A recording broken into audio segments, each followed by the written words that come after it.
Hi, everyone. My name is Lila Volkas, and I am a holistic nutrition consultant based in Berkeley, California. I am coming here today to talk to you about how to boost your brain with food. A really exciting topic. So I host a variety of corporate team building workshops, as well as seeing one-on-one clients as a holistic nutritionist. And we're going to be talking all about brain health and food today. So let's dive in. All right. First thing I like to cover is that everything is connected. As a holistic nutritionist, I'm looking at not just what you're eating, but how you're eating, your environment, how you're doing emotionally. So really acknowledging that we don't kind of work in these isolated systems, but we work as a whole being with lots of interconnected parts. So to take care of your brain, you have to take care of the rest of your body. And that makes things a little bit more simple because when we take care of our brain, we also have more energy. We're in a better mood. We feel stronger, etc. All right, first thing we're going to go into is the gut-brain connection. So a lot of people think about their brain. Maybe they don't necessarily think about their digestive system, but our gut is so intertwined with the health of our brain. One way is that we have our neurotransmitters. So our neurotransmitters are our feel-good chemicals like dopamine and serotonin and GABA. And so a lot of these neurotransmitters are produced by our gut cells and all of the microbes living there. So that means we need happy, healthy gut microbes to have a happy, healthy brain and mood. So another way that our gut and brain are connected is the vagus nerve. So the vagus nerve is this bidirectional highway that is communicating throughout our whole body. So it's connecting our gut and our brain. So you might think of ways you've experienced your emotions in your gut. So for example, you might feel butterflies like I did when I first started this presentation, or you might have a gut feeling about something. These are great ways that we're feeling our emotions in our digestive system, in our gut, and how connected that is to just our felt sense of our experience. So let's dive into some ways we can kind of hack our vagus nerve to help it work for us. So the vagus nerve engages our body's parasympathetic nervous system.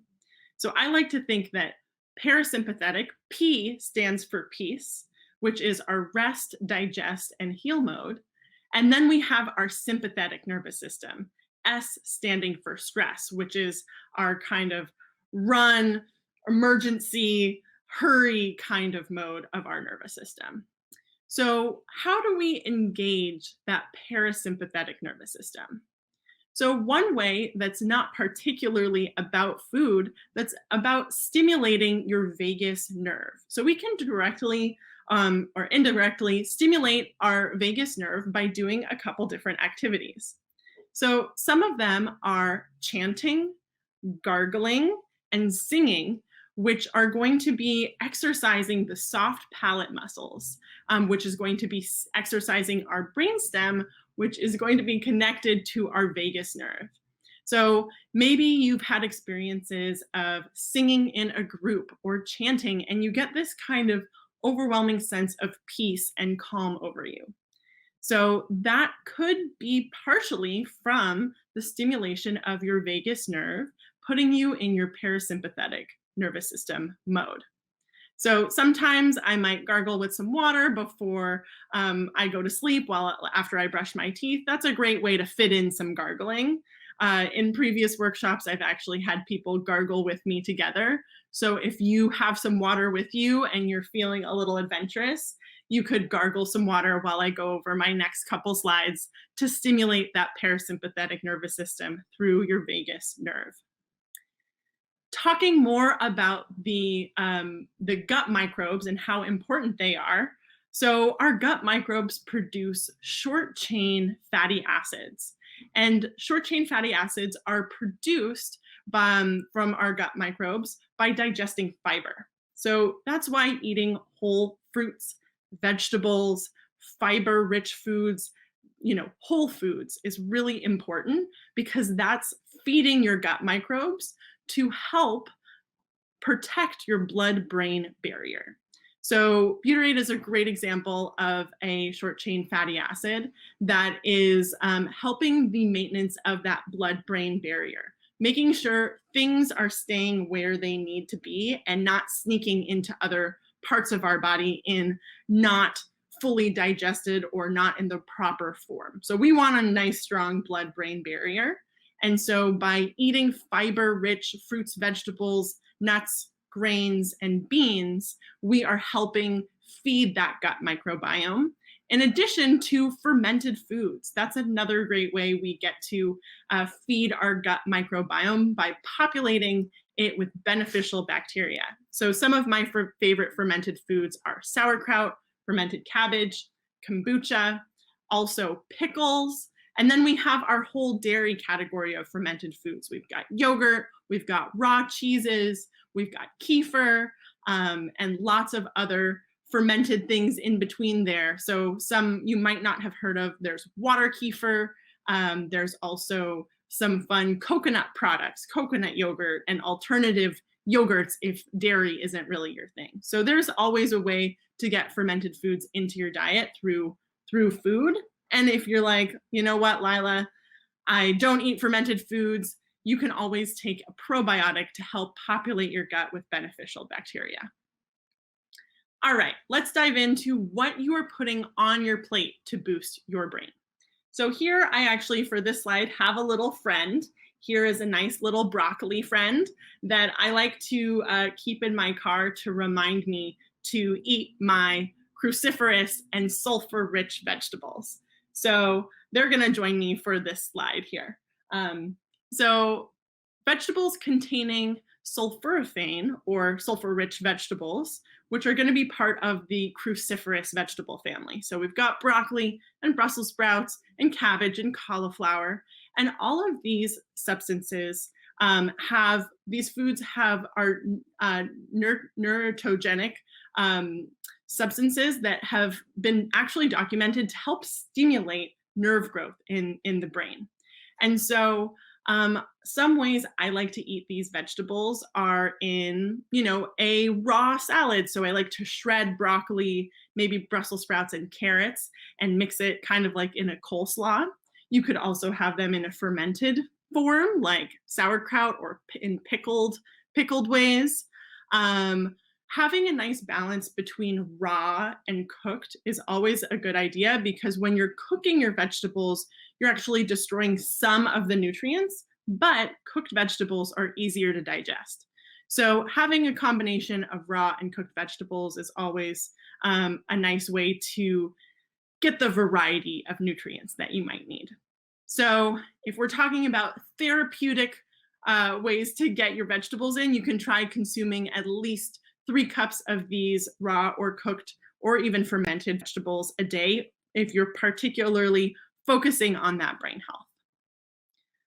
Another brain food is healthy fat. So our brain is made up of 60% fat. That's a lot.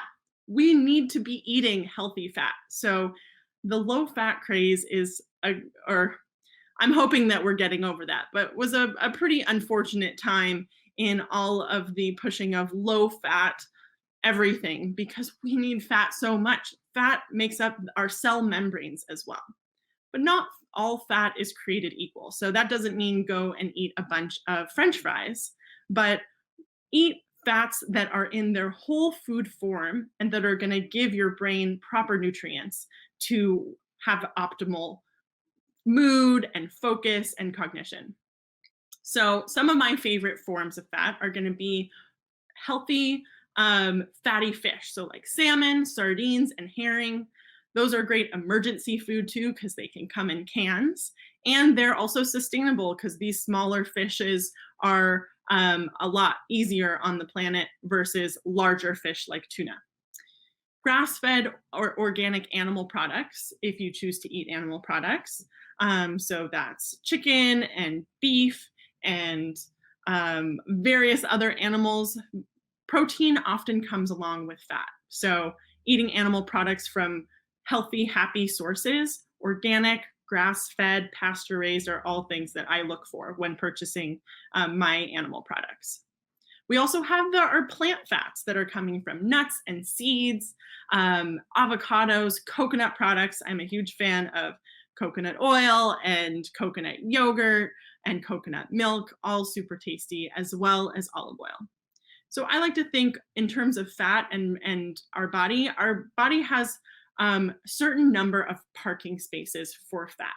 So if we're consuming a large amount of processed fat from hydrogenated oils, from processed foods, that's taking up a lot of the parking spaces. And so we want to fill up our parking spaces with all of these examples of healthy fat, which are going to give our body more resources to do what it needs to do. So it's not just increasing these healthy fats, but it's also decreasing the more processed fats and fats that have been manipulated by us humans. Another food that is excellent for your brain are antioxidant-rich foods. So think about eating the rainbow. So I have some great examples of lots of colorful fruits and vegetables. And so antioxidants are cell protective qualities that come along with our food. So making sure that you have a lot of different natural colors on your plate is a great way to get those cell protective qualities in your body.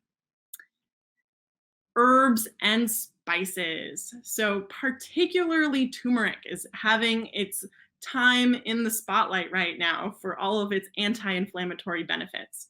But turmeric is also a really great example of a nerve regenerating food. And a way to get the most out of your turmeric is to consume it with some sort of black pepper and fat. That's going to help make the turmeric more bioavailable, more available for your body to use and absorb. Other herbs and spices that you can use that I really like that boost our brain are going to be ginger and thyme and oregano and cilantro and parsley. I'd say don't be shy with the herbs. Go ahead and add lots of herbs to your cooking. Fresh and dried is a nice combination. All right. So we talked about some specific foods to boost your brain. Now let's go quickly over how to hop off our blood sugar roller coaster. So if you tuned in last year on my talk about hacking your snacks and how to support your energy with food, this is going to be a little bit of a review, but I think really important information to remember. So first, just want to note that our blood sugar is the amount of glucose present in our bloodstream, and it's balanced blood sugar is how our body tells us that we're safe. So if our blood sugar is going up and down, we're stressed out. So we want to maintain our blood sugar in a certain range and the most stable blood sugar that we can, which is going to tell our body that we're safe and give us the most resources for being in a good mood, concentrating, having good memory, and focus. So here are my 2 top blood sugar balancing tips. Number 1 is eat balanced meals and snacks that contain quality protein and healthy fat. So when I say quality, I mean trying to get those sources of protein and fat from foods that are ideally organic, well-sourced, the animals were happy and healthy if you're eating animal products. And so by eating those meals and snacks with protein and healthy fat and not a ton of refined carbohydrates, we're helping to stabilize our blood sugar, thus telling our body, hey, we're safe. And thus our body being able to have more resources to thrive and kind of really expand its capacity. The other tip that I have here is making sure your first meal of the day contains quality protein. So I switched to having a savory breakfast, growing up having cereal, muffins, toast, waffles, uh, oatmeal, even, which, those foods aren't necessarily bad, but there's not a lot of protein in there. And I found myself getting really hungry right after I would eat breakfast, just an hour or two later. When I switched to having a savory breakfast, my whole world changed. And I found that I had more energy and I had less sugar cravings throughout the day. And I have a really big sweet tooth, so that's saying something. So, making sure you're having protein first meal of the day, really important for starting your blood sugar and metabolism off on the right foot. So lastly, we're going to talk about a few brain draining foods. What are some foods that are taking resources away from your brain that you might want to be using to do other things? So first, I want to note that I don't believe that there are any foods that are bad or good. I really want to empower you to be an educated consumer of food and, information. And so I love a lot of these foods, refined sugar, refined carbohydrates. Cake is delicious. I totally eat cake. Do I eat cake every day all the time? Because that doesn't really make me feel good. But I do eat cake in a way that makes me feel good. For me, it's eating it right after a healthy meal. And that makes it have less of an impact on my blood sugar. And then I'm not grumpy. I'm in a much better mood. I'm not getting a blood sugar crash after I eat a bunch of sweets by themselves. So that's what I found works for me. So I really want to encourage you to kind of experiment with, okay, what happens when I eat these foods? What if I ate these foods by themselves or with other foods? And so again, not trying to demonize foods, just want to give you some information to help you make better choices and educated choices for your brain. All right, first brain draining food, we have refined sugar. Refined sugar and sugar in general stimulates our pleasure center in our brain, gives us these responses that say yes, more. And so sugar by nature is kind of addicting.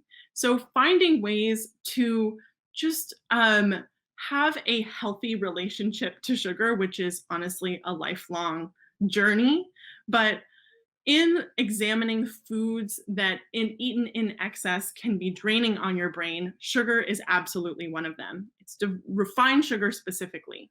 It's devoid of minerals, so it's pulling minerals from our tissues and organs to be processed. And also, it's creating these blood sugar imbalances. A really great example is Alzheimer's, a neurodegenerative disease, is being more commonly referred to as type 3 diabetes, just highlighting how intertwined our brain is with our blood sugar, because diabetes is all about blood sugar management. So reducing these ways that you might be kind of unconsciously eating refined sugar through maybe soda, through a lot of juice, through certain condiments, through granola bars, and just enjoying them when you want a treat and you are acknowledging, all right, I'm going to have some chocolate or I'm going to have some cake, instead of getting them in all of these sneaky ways. We also have refined carbohydrates. Again, carbohydrates aren't bad by themselves, but eating a diet that is in excess of refined carbohydrates and also missing healthy fat, healthy protein, and all of those other brain boosting nutrients is really going to be harmful and depleting for your brain. So refined carbohydrates are going to cause blood sugar imbalances and also don't have the fiber that helps to slow down the absorption of those carbohydrates. And so instead of having, some cereal, you could have some more whole grains rather than having the most refined version of those foods. Again, all about balance. Just if you're eating for brain health, minimizing the refined carbohydrates is going to be your best bet. A few other specific brain draining foods are going to be foods that are high sensitivity, high allergens. there's a lot of people who are sensitive to gluten, dairy, corn, and soy, and those foods happen to be in like everything. So if you are struggling with concentration, with memory, with feeling, with anxiety, with depression, with anything related to kind of your cognition, try cutting out some of these foods for a kind of very predetermined period of time to see how does your body feel when you cut out those foods.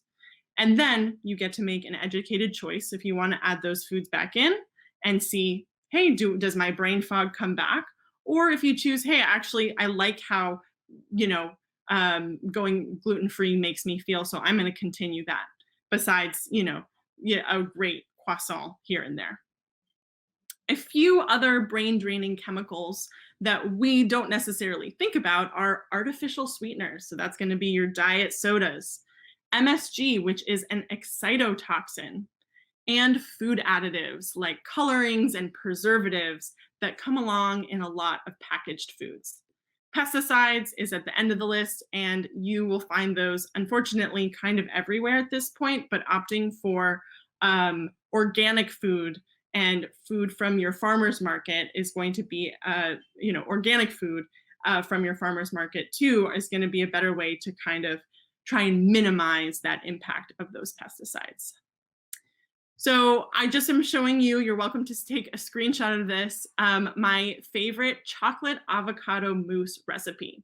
So this is a great brain boosting dessert that I really like to make and top with toasted coconut and maybe some cacao nibs or nuts, and you get the healthy fat from the avocado boosting your brain. You also get the antioxidants and mood boosting qualities from the chocolate, making this a great mood boosting and brain supporting dessert. You have to get over the fact that you're using avocado for a dessert, but I promise it's super tasty and you can't taste the avocado at all. So if you have questions, you can contact me. So this is my contact information. Feel free to send me an email if you have any follow-up questions, and check out my website if you are curious about hosting a corporate team building event for your company. Thank you so much. It's been an absolute pleasure. I hope you got some good tips on how to boost your brain with food, and I will see you next time.